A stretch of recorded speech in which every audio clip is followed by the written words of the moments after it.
예, 계속 강의 진행하겠습니다. 갑자기 강의 테이프가 잘려가지고 깜짝 놀랐네요. 204페이지에 주 3번에 기타 필요경비 하면 연결되는 거죠. 문제없죠.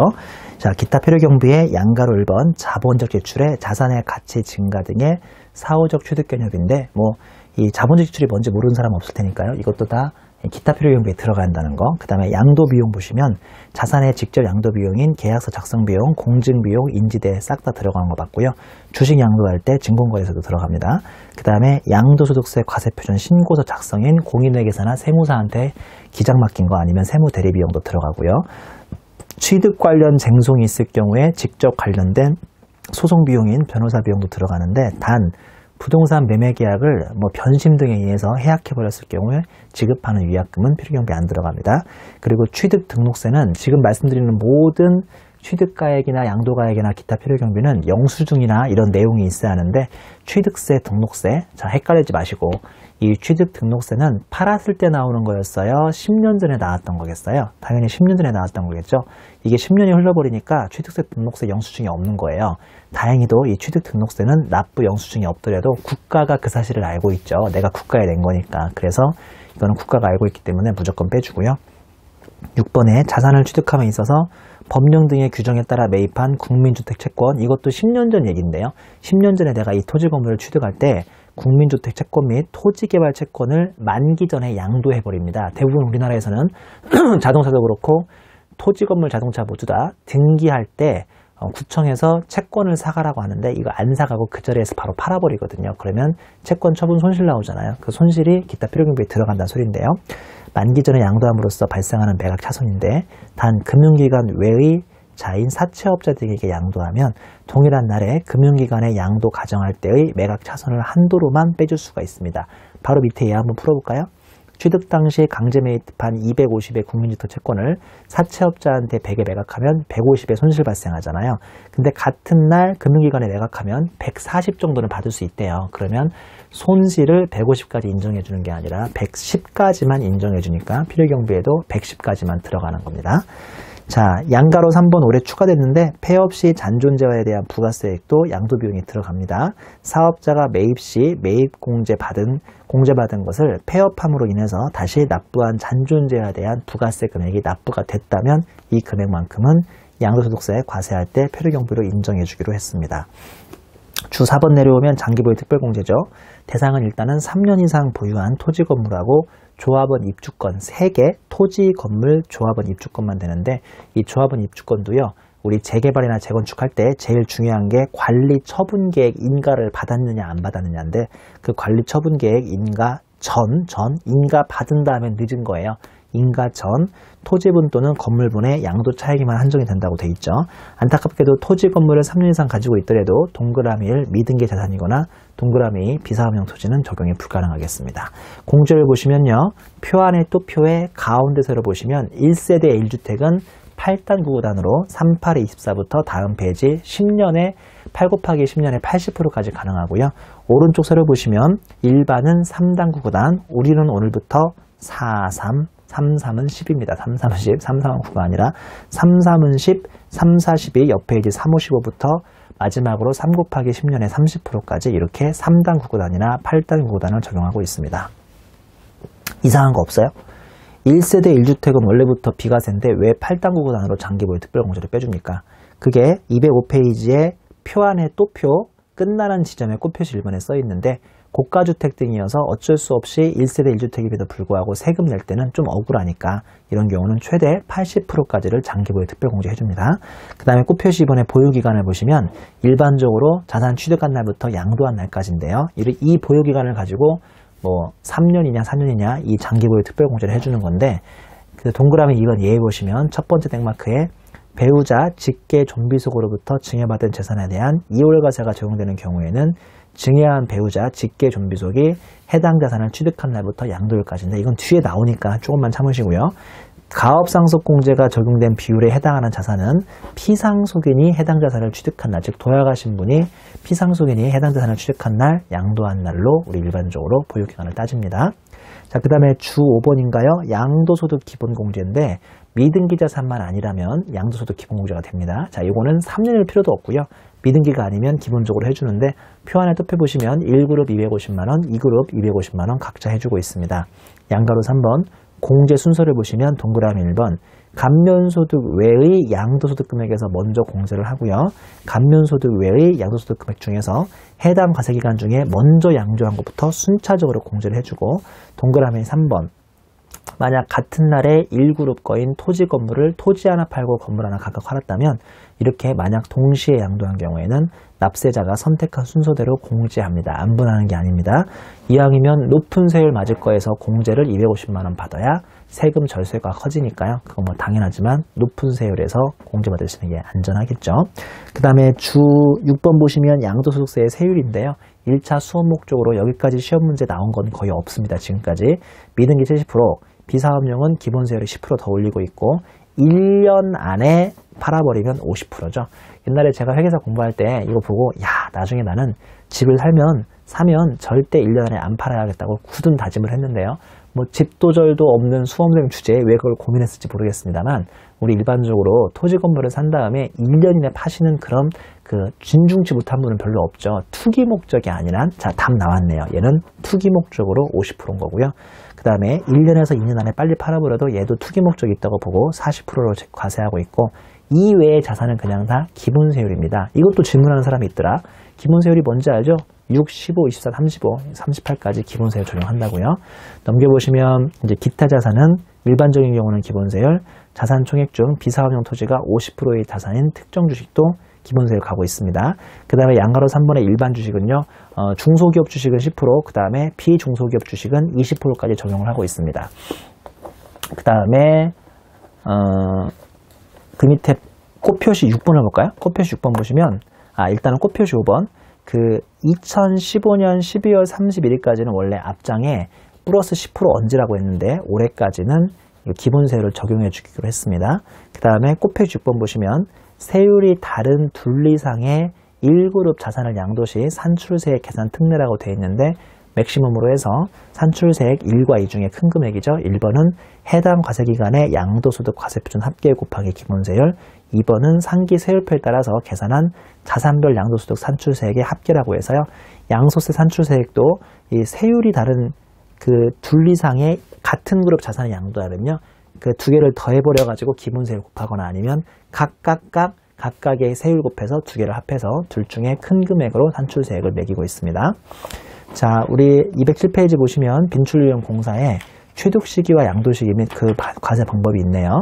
1번 네모의 취득시기와 양도시기죠. 양가로 1번 유상양도는 대금청산이 분명하면 일반적으로 대금청산일, 대금청산 전에 소유권 이전 등기 등록을 하는 특이한 경우, 대금청산도 안 했는데 소유권을 이전해준다? 이건 말도 안 되는데요.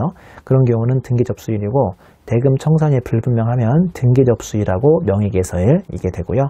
양가로 2번에 장기할부 주권이면 인사대소, 인도일, 사용수익일, 대금청산일, 소유권 이전 등기일 중에 지금 뭐가 아직 확인이 안 됐어요. 대금청산이 확인이 안 됐죠. 인사대소 중에 세 번째 대금청산이 아직 확인이 안 됐으니까요. 인도일, 사용수익일, 소유권 이전 등기 등록일까지만 되고 대금청산 안 됐습니다. 이 중에 빠른 날 가로 열고 할부라서 대금청산은 아직 안 됐겠죠. 양가로 3번에 자기가 건설한 건축물은 사용검사백증 교부일, 자기가 직접 건물을 지어버리면 뭐 사용 인도일 같은 거 없고요. 대금청산일이 없으니까 그냥 사용검사백증 교부일, 단 사용검사 전에 사용 또는 승인 받으면 사용일 또는 사용 승인일, 건축허가 없이 건물을 짓는다면 사실상 사용일 되겠습니다. 양가로 4번에 상속증여를 취득하면 상속개시일이나 증여일이 되죠. 그 다음에 줄 1번 보시면 아까 왜 100억짜리 주고받는데 5억 세금 무서워서 내가 세금을 더 내주기로 했죠. 그때 줄 1번에 양도자가 부담해야 할 양도소득세를 양수자 내가 대신 부담하기로 했다면 양소세를 포함하기로 약정한 경우에는 양소세를 제외한 금액, 즉 원래 양도 대가까지만 청산하면 대금은 청산된 걸로 봅니다. 즉 100억에다가 상대방이 내야 할 내가 세금까지 5억을 얹어주기로 했는데 아직은 100억밖에 못 주고 받아도 이미 대금은 청산한 걸로 보는 거예요. 그 다음에 주 2번, 3번은 뭐 안 중요하니까 혼자 보셔도 큰 문제 없겠고요. 다음 페이지에 208페이지 2번 네모의 양도소득세 과세 방법은 요거는 이제 조금 문제가 어렵게 나올 수도 있는데 1차 수업 목적으로는 적합하진 않은 것 같습니다. 내용을 보면 예정신고와 확정신고가 있는데요. 예정신고에 양도일이 속하는 달의 말일부터 2개월이래. 이거 기억하셔야 돼요.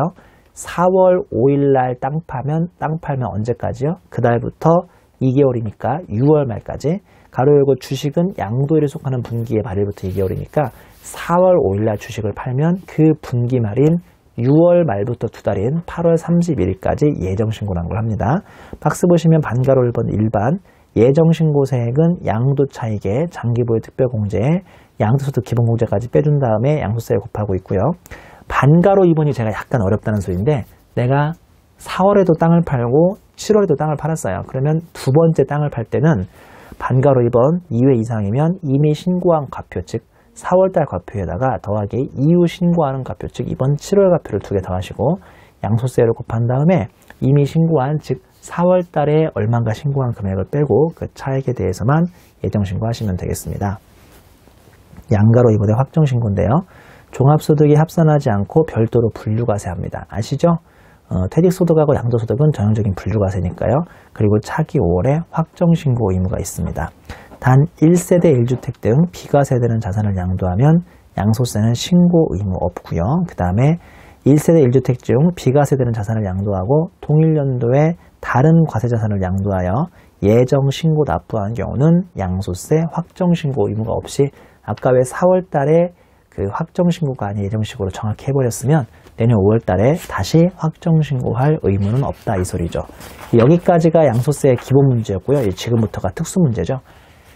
기본 문제만 하는데도 엄청 시간이 오래 걸리죠. 지금부터 특수 문제인데 우리 양소세 좀 자신이 없다 하는 분들은 특수 문제는 뭐 다 보지 않아도 1차 시험에 합격하는 데는 크게 지장이 없습니다만 제가 보기에 배우자 간 2월 과세 즉 211페이지의 4번 네모에 배우자 간 2월 과세 정도는 좀 꼭 기억하셔야 하고요. 또 이제 여력이 닿으시면 212페이지의 5번 네모에 양소세 이중과세 조정까지 공부하시면 뭐 베스트 되지 않을까 싶습니다. 자, 209페이지의 1번의 고가주택 과세표준 계산하고 2번 네모의 부담부증에 대한 과세표준 계산은 되게 쉬워요. 되게 쉬워요. 자, 양가로 1번에 의미 보시면 비과세 대상인 1세대 1주택이나 이게 만약에 고가주택일 경우에는 양도가액 중 9억까지는 비과세하고 9억을 초과하는 금액만 과세합니다.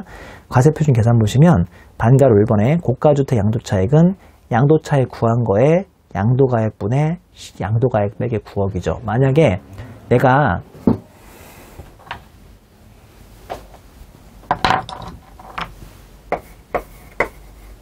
예전에 6억에 산 거를 이번에 10억에 팔았어요. 이게 그러면서 4억이잖아요. 4억. 그리고 이거 4억을 다 과세하는 게 아니라 곱하기 10억분의 10억이 얼마 초과하는 것만요. 9억을 초과하는 것만 과세하니까 한마디로 얘는 4천만 원에 대해서만 과세가 나옵니다. 간단하죠? 간단합니다. 그래서 9억을 초과하는 집을 팔더라도 세금을 다 내시는 건 아니에요. 9억을 초과하는 부분에 대해서만 세금 내요. 그러니까 얼마 안 나오죠. 얼마 안 나와요. 저도 고가주택 좀 있으면 좋겠다. 그러면 충분히 이렇게 세금 낼 수 있는데. 그쵸? 자, 그 다음에 우리 2번 내용 보시면 부담부 증여에 대한 과표 계산인데요. 다음 페이지에 사례가 있죠. 다음 페이지 그림 좀 볼까요? 어느 날 아버지가 나한테 성종아, 예 아버지, 내가 살 날이 얼마 안 남았다. 아버지, 그런 말씀 마세요. 예전에 유재석이 신한은행에서 광고했죠. 그런 말씀 마세요. 또 표정관리 들어가네. 아버지가 내가 너한테 가지고 있는 토지를 증여해 주겠다. 근데 말 잘 들어봐라. 정말 미안한 얘기인데 내가 이 토지에 대해서 예전에 토지를 살 때 돈이 없어서 은행에서 대출받은 게 있다. 순서를 보면 이게 1번이죠. 오히려 300원을 내가 대출받은 적 있다. 이게 그 다음에 2번일걸요. 내가 너한테 토지를 시가 1000짜리를 증여하마. 너가 미안하지만 나 대신 얼마를 갚아야 한다. 나 대신 300을 상환을 해라. 상환이라고 써놨나요? 대신 변제라고 써놨나요? 어려운 말 아니죠? 나는 결론적으로 아버지한테 거저받았습니까? 700에 사왔습니까? 300에 사왔습니까? 300에 사왔죠. 왜냐면 300은 내가 아버지한테 돈을 줘야 하는데 그 300을 이렇게 돌려서 주는 거니까 결론적으로 나는 300에 사온 겁니다. 그럼 나의 진정한 증여는 얼마게요? 진정한 증여는 700인 거죠. 거기 박스 밑에 두 줄, 결국 부는 자에게 1000원의 토지를 증여하면서 300원의 대가를 받은 셈이므로 300원은 증여가 아닌 양도로 봅니다. 자, 이거 기억하시고 다시 앞장으로 가시면 양가로 1번의 의미부터 나오죠. 이거 어려운 거 아니라니까요. 의미 보시면 부담을 조건부로 한다고 해서 부담부 증여가 되는 거예요. 부담을 조건부로 증여하고 화살표 보시면 증여재산에 포함된 채무 중 일부를 수증자가 부담하는 증여죠. 이거는 진정한 증여가 아닌 일부 채무 부담이 있으므로 이 금액만큼은 양도로 보고 양소세를 과세하게 되어 있습니다. 왜 저 제일 끝에 제가 아까 제일 끝에서 그 19억을 초과하는 것도 10억 분의 1억만 과세하라고 그랬잖아. 얘도 똑같아요. 보면 반가로 1번, 반가로 2번, 반가로 3번까지 싹 다 보시면 얼마만 과세한다? 내가 결국은 1000짜리 받으면서 얼마를 부담했으니까 300을 부담했으니까 30%로 과세하면 될 거 아닙니까? 보면 분모분의 분자, 분모분의 분자 언제나 분자의 채무액, 즉 내가 300 대신 변제하는 채무액을 올림으로써 30%만 과세하게 하고 있으니까 별로 이것도 어려운 규정은 아니겠죠. 그리고 209페이지의 마지막 줄에 보시면 증여가액은 1000까지 사오면서 1000짜리 받아오면서 300은 돈 내고 산 셈이니까 700에 대해서만 증여가 잡히는 거겠죠. 별로 어려운 규정 아니니까 잘 정리해 보도록 하시고요. 3번의 양도차손의 공제를 보겠습니다. 3번 양도차손의 공제죠. 의미 보면 기중 여러 자산을 양도한 결과 어느 자산에서는 양도차손이 발생 시 다른 자산의 양도소득 금액에서 서로 공제해줘서 양도차손을 차기로 넘기는 게 아니라 이번 기회에 나오는 다른 플러스 자산하고 마이너스 자산을 서로 플러스 마이너스 시켜서 이번 기부터 세금을 적극적으로 줄여주는 제도니까 상당히 유리한 제도고요. 그 다음에 우리 1단계로 보시면 양도차손은 같은 그룹에 속하는 자산의 양도소득 금액에서만 공제하는 것이지 다른 그룹에 속하는 자산은 양도소득 금액에 공제가 불가능하고요. 여기서 이제 1그룹, 2그룹이 뭔지는 아시죠? 우리 이번 시간에 시작하자마자 설명드렸으니까요. 그 다음에 2단계는 1그룹과 2그룹이 각각에 대해서 다음 순서에 따라서 양도차손을 통상공제하라고 되어 있는데 박스 보시면 2-1에 양도차손이 발생한 자산과 동일세율을 적용받는 자산에 양도소득 금액에서 공제하고 2-2는 양도차손이 발생한 자산과 다른 세율에 있는 자산하고 양도소득 금액을 공제하는데 요거는 계산 문제로 푸는 게 훨씬 더 쉽고요. 말 문제로는 어려우니까 굳이 뭐 여기 말 문제로만 공부하기보다는 계산 문제를 공부하셨는데 아직까지는 얘가 지금 1차 수업 목적에서는 뭐 그렇게 크게 비중이 다뤄지지 않으니까 간단하게 기억하시면 되고요. 이 4번 네모의 배우자로부터의 이월과세라든지 우회 양도에 대한 부당해 계산 부인을 시험에 은근히 이게 되게 많이 나오죠. 두 개 비슷한 규정인데 약간 다르거든요. 일단은 가운데 세로에 있는 배우자 또는 직계 좀비 속으로부터의 이월과세부터 설명을 드리겠습니다. 내용을 보면 부동산 등을 제3자에게 바로 양도하면 높은 양소세가 나올까봐 배우자 간 증여하면 6억까지는 공짜로 증여재산 공제를 해주겠다는 것을 악용해서 배우자에게 먼저 증여를 하고 5년 이내에 자산을 다시 양도하면 양도차익이 거의 발생하지 않게 되는 단점을 막기 위해서 국세청은 배우자 간 이월과세라는 것은 재밌는 제도를 도입하고 있죠. 212페이지의 그림의 왼쪽 세로가 바로 배우자 간 이월과세인데요. 2004년에 3억에 취득하고 2012년에 시가 8억일 때 증여하고 2015년에 양도가 9억으로 양도했다고 가정해 볼게요. 이거 상당히 재밌고 독특한 규정입니다. 이거를 잡기 위해서 국세청이 머리 쓰고 있다는 것도 신기하죠. 시험에 자주 등장하니까 잘 정리하셔야 돼요. 상당히 중요합니다. 너 좀 일로 와. 이거 중요합니다. 아이고, 떨어지지. 자, 배우자 간 이월과세입니다. 중요합니다.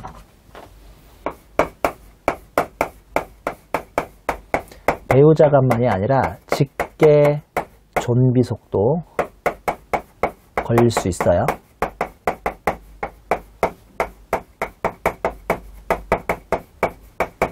로직은 간단하죠. 제가 2000 몇 년이라고 했어요? 2000 아까 4년이라고 했어요? 2004년. 이 남편, 자, 이 모든 건 남편이 지금 진두지휘하고 있는 거예요. 남편이 2004년에 취득했어요. 그 당시에 취득가액이 얼마였냐면 3억이에요. 4억이에요. 3억이에요. 솔직히 말씀드려볼까요? 이 사람이 제3자한테 다이렉트로 팔려고 했거든요. 얼마인가 보니까 이게 몇 년 만에 시가가 무지 올라가지고 시가가 무려 8억이 된 거예요. 지금 3억에 산 것을 다이렉트로 양도해버리면 양도 차익이 무려 5억 나오겠죠. 그래서 안 되겠다. 우리 아내, 우리 와이프를 끼자. 그래서 아내를 한번 꺾어칩니다. 아내한테 1차 뭐를 하죠? 1차 일단은 증여하세요. 그게 2012년 얘기였고요. 그때 이미 시가는 8억으로 뛰어 있었어요. 자, 왜 증여를 하느냐? 여러분 아세요? 그러면 남편이 증여세를 내는데 8억에서 시가에서 자, 배우자끼리 증여하면 기본적으로 몇 억을 빼주게요? 6억을 빼주니까 이게 한 2억 정도밖에 증여세 갚여가 안 나오고 요건 세금 내셔야 돼요. 아마 한 3천만 원 내실 거예요. 그럼 세금 내셔야 돼요. 이거 안 낼 수 없습니다. 그리고 나서 아내가 기다렸다는 듯이 제3자한테 이렇게 팔아버리는 거죠. 양도해버리면 자, 양소세는 아내가 내요? 제3자가 내요? 당연히 양도한 사람이 내야 하는데 양도가액에서 취득가액을 뺀 다음에 양소세를 내게 돼 있잖아요. 이게 채 5년을 못 기다려서 2015년에 양도한다고 치고요. 2015년 양도할 때 보니까 또 시가가 이미 또 9억으로 뛰어 있는 거예요. 당연히 노다지 땅이구만. 맞죠? 또 시가가 9억으로 뛰어 있죠. 그러면 양도가액은 9억인데 원래 취득가액은 3억이 돼야 하는데 부부끼리 증여로 꺾어쳤기 때문에 시가 얼마에 취득한 셈입니까? 시가를 8억에 취득한 셈이어서 이게 양도차익이 1억밖에 안 나오는 장난을 칠 수가 있는 거잖아요. 무슨 말씀인지 알죠? 이렇게 장난치는 걸 막기 위해서 야, 아내가 남편으로부터 증여받은 지 몇 년도 안 기다렸다. 몇 년도? 5년도 안 기다렸으면 니네는 장난친 거다. 남편이 직접 팔려고 한 것을 괜히 아내를 꺾어서 파는 거 아니냐라고 해서 이 부분을 8억이 아니라 남편이 취득했던 원래 금액으로 3억으로 집어넣습니다. 미안하다. 그래서 6억이 되겠죠. 이해하시는 거죠?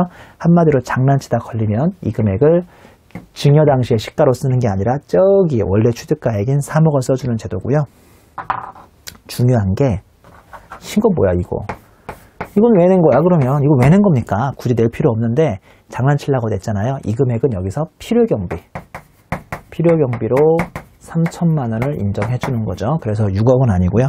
이제 한 5억 7천 정도가 양도차익으로 잡히는 그런 문제입니다. 상당히 독특한 규정이죠. 자, 여기에 비해서 제가 말 나온 김에 212페이지에 그 옆에 있는 거, 이거는 배우자간이 아니라 이거는 특수관계인간 우회양도라는 제도입니다. 대동소이한데요. 여기에 형이 있죠? 얘는 특수관계인이기 때문에 형동생 정도로 생각하죠. 형동생 정도로. 형동생이 있어요. 여기 제3자가 있습니다. 솔직히 말씀드리면 얘도 형이 직접 하려고 한 거예요. 원래는. 근데 세금이 많이 나올까봐 동생한테 한번 꺾어요. 둘 사이에 뭐가 나오냐면 증여세가 나오겠죠? 그냥 공짜로 줄 테니까. 그리고 동생이 몇 년도 못 기다려서 5년도 못 기다려서 이렇게 양도를 합니다. 양도합니다. 5년도 못 기다려서. 자, 여러분 헷갈려 하지 마시고요. 이렇게 형이 동생한테 우리 편의상 A, B, C라고 할게요. 형이 동생한테 증여하면 증여세는 A가 내요? B가 내요? 얘가 내죠? 얘가 증여세 내요. 증여세. 그리고 증여받은 사람이 세금 내는 거니까 다시 동생이 제3자한테 이걸 팔아버리면 양도소득세는 누가 내냐고요? 또 B가 내죠. 얘가 양소세도 냅니다. 즉 증여세 B라고 하고 양소세 B라고 할게요.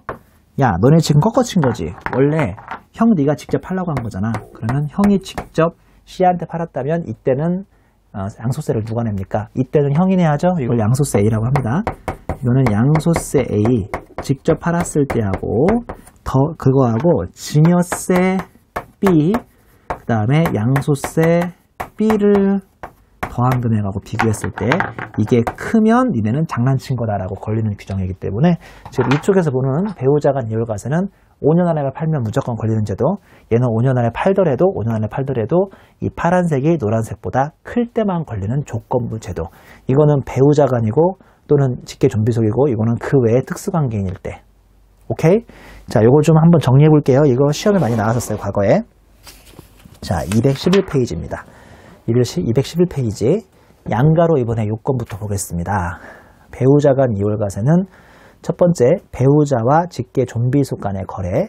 두 번째는 조세 부담의 감소가 없어도 인정된대요. 왜냐하면 얘는 보다시피 이 파란색하고 노란색을 비교했을 때 클 때만 걸린다고 그랬는데 여기에 비해서 쟤는 안 그렇다고요. 쟤는 그냥 요것만 맞으면 무조건 걸려요. 그리고 쟤는 토지 건물 특정 시설물 이용권, 토건특. 여기서 특정 시설물 이용권이 고급 호텔에 뭐 평생 그 헬스 회원권이라든지 이런 거거든요. 얘네들만 가지고 아마 배우자끼리 장난을 많이 치나 보죠. 토건특만 걸리고, 오른쪽 세로는 반가로 1번 특수관계인과의 거래, 즉 좌측 2월과세를 적용받는 배우자 및 직계준비소금 빼고 걸리는 거예요. 빼고 걸리는 거. 그리고 반가로 2번 조세부담의 부당한 감소가 있을 때만 걸리는데요. 이 A 파란색 금액이 B의 노란색 금액보다 클 때만 걸린다고 제가 말씀드렸죠. 거기 다 써있죠. 그 다음에 얘는 토건특만 걸리는 게 아니라 모든 양소세 과세 대상 자산에 대해서 다 걸리는 제도입니다. 그리고 양가로 3번은 적용기간은 받은 날부터 5년 이내 장난치면 걸리니까 정 장난치고 싶으면 5년이 지난 다음에 치세요.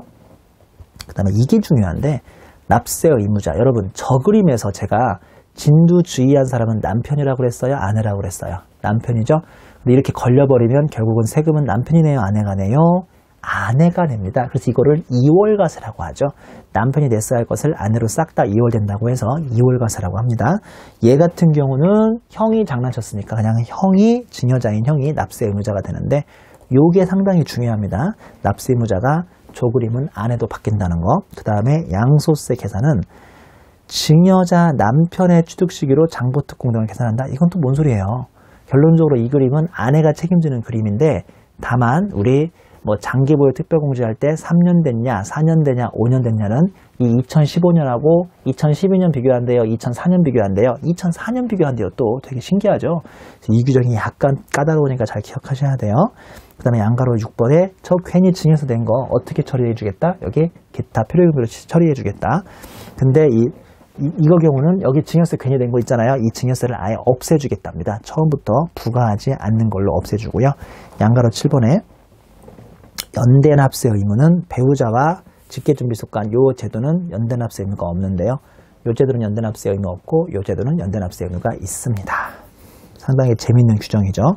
그 밑에 꽃표시 보시면 증여 당시의 혼인 관계였다가 양도 전에 고의로 이혼해도 이 규정에 걸리게 하기 위해서 양도 당시 혼인 관계가 소멸된 경우도 포함합니다. 이게 뭔 소리냐?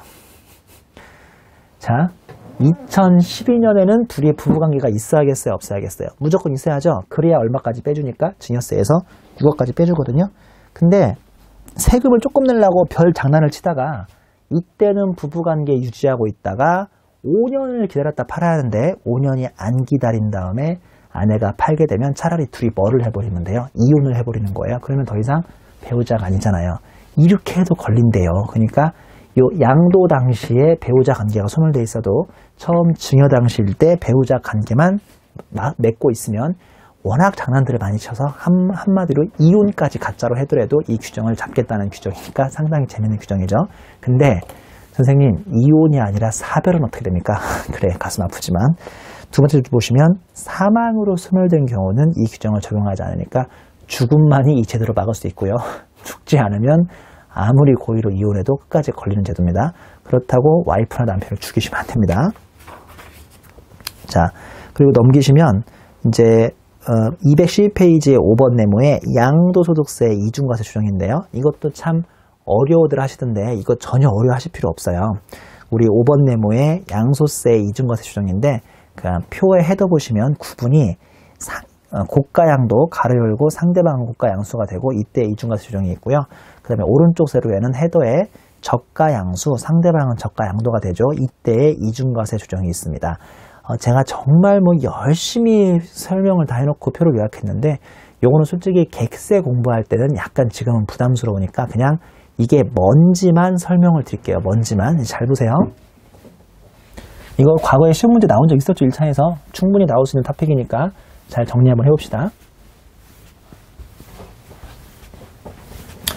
되게 어렵게 공부하는 사람들은 이거 참 어려워하던데 제가 최대한 쉽게 설명드릴 테니까 최대한 쉽게 한번 정리해보세요. 이거 뒤에 문제 바로 나옵니다.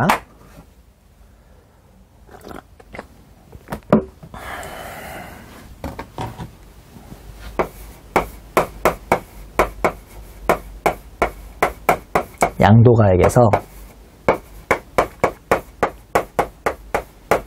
취득가액을 빼고 기타 필요경비를 차감하면 양도 차익이 나온다면서요. 그 밑으로는 생략하죠. 자, 어떤 사람이 양도가액이 10억이 나오고 취득가액이 4억이 나오고 이게 없어가지고 양도차익이 이번에 6억이 나올 사람이 있다고 쳐요. 이 사람이 어떤 이유인지 모르겠는데 이번에 세금을 조금 면해줄 일이 생겼대요. 어떤 이유인지 좀 이따 알아봅시다. 세금을 면해줄 일이 있어요. 예를 들어서 한 3억 정도 세금을 면해줘야겠어요. 그러면 이게 지금 양도차익이 줄어들어야 하잖아요. 이렇게 해야 세금이 줄어들잖아요. 맞죠? 그러려면 양도가액은 늘려야 돼요? 줄여야 돼요? 이거는 줄여줘야죠? 이걸 7억으로 만들어줘야 돼요? 아니면 취득가액을 늘려야 합니다. 아니면 얘를 7억으로 만들어줘야죠. 그러면 결론적으로 이게 3억이 나오잖아요. 무슨 말씀인지 알죠? 다시 한번 이 사람이 과거에 뭔가 좀 세금을 많이 냈거나 부당한 처우를 받았으면 이번에 이 양도소득세라도 줄여줘야 하잖아요. 그러려면 양도차익을 줄여야 돼요. 그 뜻은 양도가액을 줄이거나 취득가액을 늘려주면 되는 거예요. 쉽죠? 어려운 말 아니거든요. 자, 과연 왜 늘려주고 줄여주느냐? 우리 213페이지에 중단에 있는 표 좀 봅시다. 하단에 있는 표네요. 자, 법인과 대표이사가 거래하는데 잘 보세요. 그렇게 어려운 거 아니라니까요.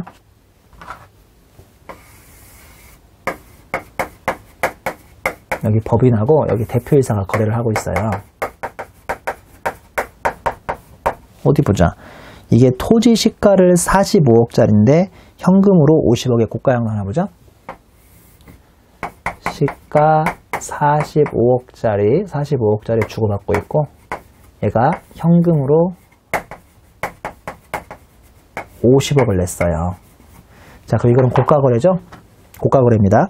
왜냐하면 토지 양도 45억짜리를 현금 50억을 주고받았으니까 이건 고가거래예요. 고가거래고 지금 법인사업 입장에서는 양도한 거예요? 양수받은 거예요? 지금 토지를 양수한 겁니다. 보다시피 다시 토지를 이쪽으로 양도했군요. 시가 45억이 아니라, 그러니까 시가 45억짜리를 양도했다는 소리고, 그리고 현금으로 50억 받았으니까 지금 법인 입장에서는 이게 이제 내가 법인 입장에서는 고가로 양수받은 거예요. 현금을 50억 받으면서 고가로 양수받았습니다. 대표이사 입장에서는 이게 그러면 뭐가 되냐면 입금 산입에 부당 행위에 5억만 되면 되겠네요. 5억에 소득 처분이 뭐가 되겠어요? 소득 처분은 상여가 되겠죠? 상여. 그러면 이 대표이사는 안 그래도 5억에 대해서 무슨 세를 부담하게 돼 있어요? 소득세를 부담하게 돼 있죠.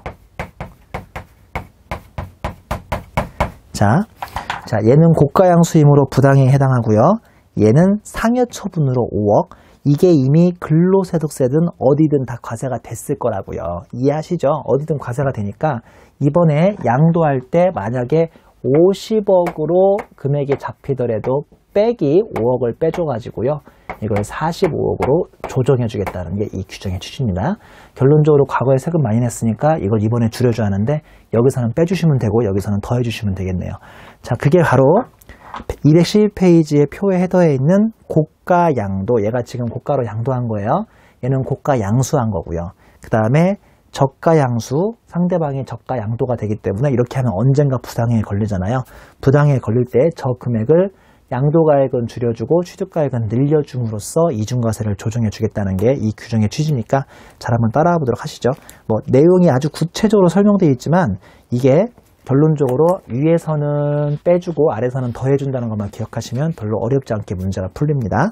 이번에는 214페이지의 6번 네모에 국외자산 양도에 대한 양도세입니다. 여기까지가 일반 국내자산이라면 이제부터 국외자산 양도를 배우는데요. 보다시피 의미가 해당 자산 양도일까지 국내에 5년 이상의 주소나 거소를 둔 거주자죠. 모든 거주자도 아니고 비거주자도 아닙니다. 이 국외자산 양도에 대한 양도세의 취지가 우리나라 복부인 아줌마들이 베트남 같은 데 땅 투기해가지고 혹시나 너무 많은 시세 차익을 노릴까봐 그런 분들한테 세금을 내겠다는 소리이기 때문에 예를 보시면 우리나라에서 평생 살아온 김 여사가 베트남 땅 투기로 인해서 토지 양도소득이 있는 경우에 베트남에서도 과세가 되고 우리나라에서도 국외자산 양도로 인해 토지 양도소득이 있는 경우인데 자, 이럴 경우 이중과세를 막기 위해서 외국납부세액공제로 약간 돌려주긴 하지만 기본적으로 세금은 내시는 소리입니다. 양가로 이번에 과세 대상을 보시면 기본적으로 국내와 동일하기 때문에 1그룹이나 2그룹 그대로 유지되고 있고요. 환산만 잘하시면 되는데 양도가액은 수령한 날짜의 기준 환율, 필요경비는 지출한 날짜의 기준 환율로 환산만 잘하시면 됩니다. 그리고 양가로 4번에 양도가액과 취득가액은 당연하지만 원칙은 실질거래가액이고 예외로 실질거래가액이 없으면 박스 보시면 양도한 자산 소재지국의 양도 당시의 현황을 반영한 시가, 그것도 없으면 상증법상 보충비용 평가액으로 평가하고 있습니다. 그리고 양가로 5번의 기타 필요경비는 우리 국내 자산하고 동일하고요. 양가로 6번에 장부특공, 장기보유 특별공제를 특이하게 인정을 안 해준다는 특징이 있죠. 양가로 7번에 양도소득 기본공제인데 국내 자산과 동일합니다만 얘는 미등기 자산이어도 그런 걸 따지지 않고 해외에 있는 자산이니까 그냥 무조건 양소 기본공제를 해주고 있고요. 양가로 8번에 세율부터는 좀 중요성은 떨어지지만 토지 건물 등은 기본세율, 그 다음에 중소기업 주식은 10%, 그 이외의 자산은 주식은 20%까지 하고 있습니다. 양가로 9번에 베트남에서도 세금을 냈기 때문에 이중과세 조정을 위해서 외국납부 세액공제 해주고 있는데요. 동그라미 1번 국외자산 양도소득 금액이 동그라미 2번 한도에 걸릴 수 있는데 양소산출세액 곱하기 전체 양도분의 국외자산 양도금액의 이 비율로 해서 외국납부 세액공제를 한도까지 정해주고 있습니다. 우리 215페이지 보시면 국내 자산하고 이 국외자산하고 과세대상 주요 차이점이 있는데요. 일단은 부동산 임차권은 등기 여부 불문하고 무조건 과세가 되고요. 일반 주식은 다음에 국외자산으로서 과세된다고 되어 있는데 동그라미 1번 외국법인이 발행한 주식, 근데 우리나라 증권시장에 상장 또는 등록된 주식 등과 기타 자산에 해당하는 주식은 국내 자산으로 본다는 소리고요. 그 다음에 내국법인이 발행한 주식으로서 외국 시장에 상장된 게 몇 개가 있습니다. 이런 것들도 이제 과세 대상으로 국외자산으로 과세를 하고 있고요. 그 다음에 예를 보시면 5년 이상 거주자 유대리가 양도가액 USD 100, 오늘 환율은 1,000원, 취득가액은 USD 40, 그 당시 환율은 900원이니까 한마디로 100에는 1,000원 곱하고 40에는 900원 곱해서 양도차액을 64,000원을 구해야지 마지막 줄처럼 양도 차익을 USD로 60불을 먼저 구하시고 오늘 환율인 1,000원을 계산하면 6만원으로서 완전 얼토당토하는 숫자가 나오니까요. 이거 환산만 잘하면 큰 문제가 없겠습니다. 여기까지 해서 이론 요약을 마치고요. 이제부터 문제를 좀 몇 개 풀어보겠습니다. 자, 우리 216페이지에 2번 문제부터 풀어보겠습니다. 보면 소득세법상 1세대 1주택과 관련된 설명이다. 옳지 않은 것을 물어봤네요. 1번 지정문화재에 해당하는 주택과 그 밖의 주택을 국내에 각각 한 개씩 소유하고 있으면 1세대가 그 밖의 주택인 일반 주택을 먼저 양도해야만 1세대 1주택이 되죠. 2번 1세대를 구성하려면 기본적으로 배우자가 있어야 하는데 해당 거주자 연령이 30살이 넘어가시면 배우자 없어도 1세대 구성 가능하고요. 3번 1주택을 보유하고 1세대를 구성하는 자가 1주택을 보유하고 있는 60세의 부친을 동거봉양을 위해서 세대를 합침으로써 어쩔 수 없이 1세대가 2주택을 보유하게 되는 경우에는 합친 날부터 5년 이내에 빨리 양도만 하시면 1세대 1주택. 4번 1주택을 보유한 자가 1주택을 보유한 자와 또 결혼을 하게 되면서 어쩔 수 없이 1세대로 2주택을 보유하게 되면 그 혼인한 날부터 5년 이내만 양도하시면 문제없고요. 5번이 상당히 고약한 문제인데요. 5번 보시면 보기가 상속받은 주택과 그 밖의 주택을 국내에 각각 한 개씩 소유하고 있습니다. 그러다가 상속받은 주택을 먼저 양도하면 안 되고요. 일반 주택, 내가 가지고 있던 국내 주택을 먼저 양도해야만 1세대 1주택의 혜택을 받을 수 있기 때문에 이제 2번이 틀린 설명이 되겠습니다. 자, 이번에는 3번 문제 좀 풀어볼게요. 3번 문제. 거주자 갑은 비상장법인 중소기업인 주서울이 발행한 주식을 5,000주를 그와 특수관계가 없는 을에게 양도했다.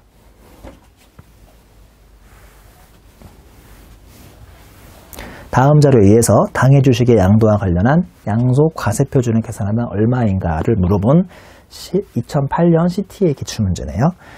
자, 어디 보자. 이번에 양도를 5,000주를 했고요. 주당 무려 10만원에 팔았으니까 양도가액이 5억이 잡히네요. 주식이 비싼 주식이구나. 근데 양가로 2번 주식 취득 및 양도와 관련하여 소요된 필요경비는 따로 없대요. 3번 갑이 보유한 주식은 모두 소득세법상 특수관계인 외의자로부터 취득을 과거 했답니다. 그럼 문제 없네. 이때 상증법상 평가 주식은 얼마였냐면 10,000원이었대요. 그럼 10,000원을 취득한 거 아니에요? 문제 없네. 4번 갑이 양도한 주식은 소득세법상 기타 자산에 해당하는 뭐 특정 주식 A, B는 아니래요. 5번 갑은 2015년 4월 토지에 대한 양도소득 과세표준 예정신고 시 이미 기본공제를 250만원을 받았대요. 문제에서 과표까지 정확히 풀어보라고 했구나. 그러면 여기서 장기보유 특별공제, 양도소득 기본공제, 이 문제의 경우는 일단 장기보유 특별공제는 안 되고요. 양도소득 기본공제는 250만원 되는 거 아시죠? 왜냐하면 이미 받았다고 되어 있는데 그건 토지였으니까 전혀 문제 없잖아요. 그리고 양가로 6번이 문제인데요. 갑이 을에게 양도한 이 주식의 상증법상 시가는 2만원인데 이걸 무려 10만원에 팔았답니다. 그래서 같은 법에 따라서 고가양도에 대한 증여의제 규정이 적용돼서 이미 1억을 증여재산가액으로 해서 갑에게 증여세가 과세된 적이 있대요. 아하. 그러면 너 옛날에 세금 냈으니까 이만큼 빼주겠다 아시죠? 이만큼은 빼줘가지고 양도가액이 4억으로 떨어집니다. 이중과세 조정해줘야죠. 그리고 취득가액은 이번에 만주 사가지고 5,000주 팔았으니까 예전에 1억에 산 거에 곱하기 50%만큼 비율만큼 처분을 해서 이렇게 5천만원이 되면 3억 5천만원이고 여기서 2,500 빼면 250 빼면 3, 4, 7, 5 3억 4,750만원. 정답은 3번 잡히겠네요. 자, 여기까지 해서 양도소득에 대한 기본적인 문제 풀이를 마치고요. 우리 또 잠깐 쉬었다가 뒤에 문제 계속 풀어보도록 하겠습니다.